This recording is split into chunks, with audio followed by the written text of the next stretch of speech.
On Saturday, police from the Jatrapur police station destroyed approximately 7,000 cannabis plants found in 4 plots in the jungle of the Thalibari ADC Village area. According to the report, no arrests were made in connection with the case.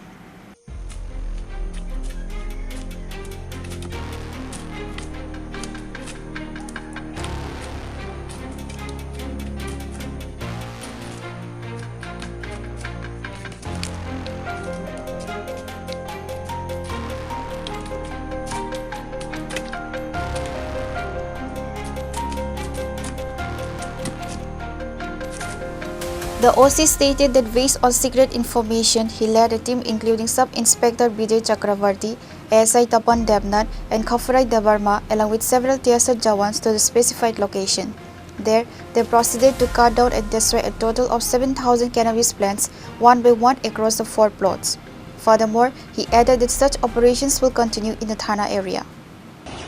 Jatrapur Thana officers SI Vijay Chakravarti, ASI Tapan Devnath, ASI Khorang Mog, আমি সহ TSR personnel এবং থানার অন্যান্য staff সহ আমরা আজকে তলিবাড়ি জঙ্গল এরিয়াতে আমরা 4টা প্লটে 7,000 চারার মতো আমরা গাঞ্জার চারা এখানে আমরা ধ্বংস করতে সক্ষম হয়েছি।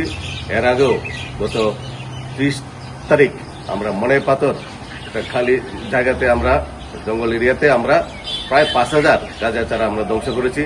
আগামী দিনেও আমাদের এই কর্মযোগ্য জারি থাকবে এবং যারা এই কাজের সাথে জড়িত তাদেরকে জানান দিতে চাই এটা একটা অপরাধজনক ঘটনা এবং এটা আমাদের অবশ্যই আমরা এই ব্যাপারে আমরা ইনকোয়ারি চলছে, ইনভেস্টিগেশন চলছে।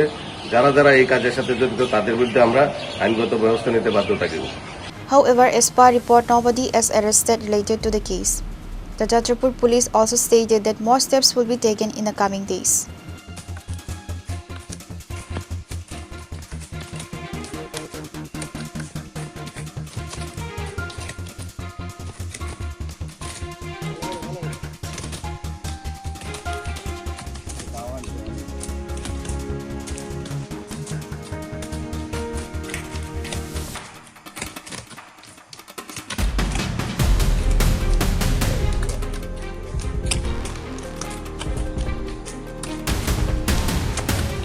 Your report, Chini Khorang.